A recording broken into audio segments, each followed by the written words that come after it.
ಆವಿಷ್ಟಚಿತ್ತ ಅಂತ ಭಾಗವತದಲ್ಲಿ ಒಂದು ಪ್ರಯೋಗ. ಭಗವಚ್ಚರಣಾರವಿಂದಯೋ ಆವಿಷ್ಟಚಿತ್ತ ಪುರುಷ ನ ಭವಾಯ ಕಲ್ಪತೆ ಅಂತ. 10ನೇ ಸ್ಕಂಧ 3ನೇ ಅಧ್ಯಾಯ 38ನೇ ಶ್ಲೋಕ. ಭಗವಂತನ ಪಾದಕಮಲಗಳಲ್ಲಿ ಪ್ರವೇಶಿಸಿದ ಮನಸ್ಸುಳ್ಳವನು ಅಂತ. ಅಲ್ಲಿ ಇಡಲ್ಪಟ್ಟ ಮನಸ್ಸುಳ್ಳವನು ಅಂತ ಕರ್ಮಣಿ ಪ್ರಯೋಗದ ಅರ್ಥ ಅಲ್ಲ. ಯಾಕೆಂದ್ರೆ ವಿಷಪ್ರವೇಶನೇ ಧಾತು ಅದು ಈ ಗತ್ಯರ್ಥಕವಾದ ಧಾತುವಿನಂತೆ. ಸಾಮಾನ್ಯವಾಗಿ ನಮ್ಗೆ ಗೊತ್ತಿರುವಂತೆ ತ ಪ್ರತ್ಯಯ ಅಂತ ಶಬ್ದಗಳು ಕರ್ಮಣಿ ಪ್ರಯೋಗದಲ್ಲಿ ಮಾತ್ರ ಪ್ರಯೋಗ ಕಾಣುತ್ತವೆ.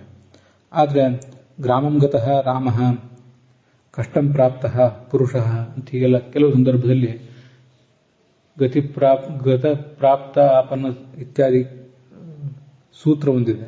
ಆ ಸೂತ್ರಕ್ಕನುಸಾರವಾಗಿ ಗತ್ಯರ್ಥಕವಾದ ಧಾತುಗಳೆಲ್ಲ ಕರ್ತೃತ್ವದಲ್ಲಿ ಪ್ರಯೋಗ ಕಾಣುತ್ತವೆ. ಹಾಗೆ ಇಲ್ಲಿಯೂ ಕೂಡ ಆವಿಷ್ಟಚಿತ್ತ ಅಂದರೆ ಭಗವಂತನ ಪಾದಕಮಲದಲ್ಲಿ ಪ್ರವೇಶಿಸಿದ ಮನಸ್ಸುಳ್ಳವನು ಅಂತ. ಹೀಗೆ ಮನಸ್ಸು ತಾನು ಅಲ್ಲಿ ಪ್ರವೇಶಿಸಿದೆ ಅನ್ನೋ ಅರ್ಥವನ್ನು ಹೇಳ್ತವೆ. ಆದ್ದರಿಂದ ಇದು ಗತ್ಯರ್ಥಕವಾದ ಧಾತು. ಮತ್ತೆ ಕರ್ತೃತ್ವದಲ್ಲಿ ಪ್ರತ್ಯಯ ಬಂದಿದೆ. ತ್ವಯಿ ಆವಿಶತಿ ಚಿತ್ತಮಪತ್ರಮೆ ಅಂತ ರುಕ್ಮಿಣಿ ಕೃಷ್ಣನಿಗೆ ಹೇಳ್ತಾಳೆ. ನನ್ನ ಮನಸ್ಸು ನಾಚಿಕೆ ಇಲ್ಲದೆ ನಿನ್ನಲ್ಲಿ ಪ್ರವೇಶಿಸಿದೆ ಅಂತ. ಹಾಗೆ ಪ್ರವೇಶಿಸಿದೆ ಅನ್ನೋದಲ್ಲಿ ಕ್ರಿಯಾಪದ. ಇಲ್ಲಿ ಆವಿಷ್ಟ ಅನ್ನೋದು ತ ಪ್ರತ್ಯಯ ಕರ್ತರ್ಥದಲ್ಲಿ. ಮತ್ತೆ ಇದನ್ನ ಇಡಲ್ಪಟ್ಟ ಮನಸ್ಸುಳ್ಳವರು ಅಂತ ಒಂದು ವೇಳೆ ಪ್ರಯೋಗ ಮಾಡಬೇಕಾದ್ರೆ ಅದಕ್ಕೂ ನಿವೇಶಿತಂ ಅಥವಾ ವೇಷಿತಂ, ಆವೇಶಿತಂ ಅಂತ ಹೀಗೆಲ್ಲ ಪ್ರಯೋಗ ಮಾಡಬೇಕಾಗ್ತದೆ. ಅದು ಭಾಗವತದ 6ನೇ ಸ್ಕಂದದ 1ನೇ ಅಧ್ಯಾಯದ 19ನೇ ಶ್ಲೋಕದಲ್ಲಿದೆ. ಕೃಷ್ಣ ಪದಾರವಿಂದಯೋ ಮನಃ ಯೈಹಿ ನಿವೇಶಿತಂ ಅಂತ ಹೀಗೆ ಅದರ ಅರ್ಥ ಇದೆ. ಇಲ್ಲಿ ನಿವೇಶಿತಂ ಅನ್ನೋದು ಇಡಲ್ಪಡುವುದು ಅಂತ ಅರ್ಥ. ಇದು ವಿಷಪ್ರವೇಶನ ಧಾತುವೇ, ಆದರೆ ನಿಜಂತಾತ್ ತ ಪ್ರತ್ಯಯ ಇಲ್ಲಿದೆ. ಇದಕ್ಕೆ ಭಕ್ತನಿಂದ ಇಡಲ್ಪಡುವುದು ಅಂತ ಅರ್ಥ. ಇಲ್ಲಿ ಮೈ ಆವೇಶಿತ ಚೇತಸಾಂ ಹೀಗೆ ಭಗವದ್ಗೀತೆಯಲ್ಲೂ ಕೂಡ ಪ್ರಯೋಗ ಇದೆ. ಅಲ್ಲಿಯೂ ಇಡಲ್ಪಡುವುದು ಅಂತಲೇ ಅರ್ಥ, ಅಥವಾ ಇಳಿಸಲ್ಪಡುವುದು ಅಂತ.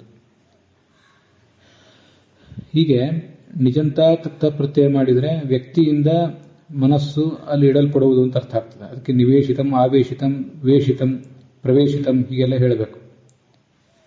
ಮತ್ತೆ ಮನಸ್ಸು ತಾನು ಅಲ್ಲಿ ಪ್ರವೇಶಿಸಿರುವುದು ಅಂತ ಹೇಳಬೇಕಾದಾಗ ಆವಿಷ್ಟಚಿತ್ತ ಅಂತ ವ್ಯಕ್ತಿಗತ ವಿಶೇಷಣ ಆಗ್ತದೆ. ಆವಿಷ್ಟಚಿತ್ತ ಅಂತ ವ್ಯಕ್ತಿ ವಿಶೇಷಣ. ಮನಃ ಕೃಷ್ಣ ಪದಾರವಿಂದಯೋ ಆವಿಷ್ಟಂ ಅಥವಾ ಆವಿಶತಿ ಇದು ಪ್ರಯೋಗ. ವ್ಯಕ್ತಿ ವಿಶೇಷಣ ಮಾಡಿದಾಗ ಆವಿಷ್ಟಚಿತ್ತ ಅಂತ ಆಗ್ತದೆ.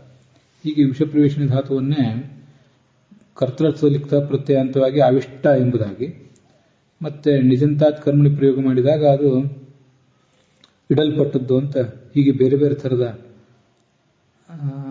ಪ್ರಯೋಗಗಳನ್ನು ನಾವು ಗಮನಿಸಿ ಮಾಡಬಹುದು. ಕೇವಲ ಗತ, ಪ್ರಾಪ್ತ ಮೊದಲಾದ ಧಾತುಗಳು ಮಾತ್ರ ಅಲ್ಲ, ಇನ್ನೂ ಕೆಲವು ಧಾತುಗಳು ಕೂಡ ಕರ್ತೃತ್ವದಲ್ಲಿ ತ ಪ್ರತ್ಯಯವನ್ನು ಪಡಿತಾವೆ ಅಂತ ನಮ್ಗೆ ಗೊತ್ತಾಗ್ತದೆ ಇದರಿಂದ.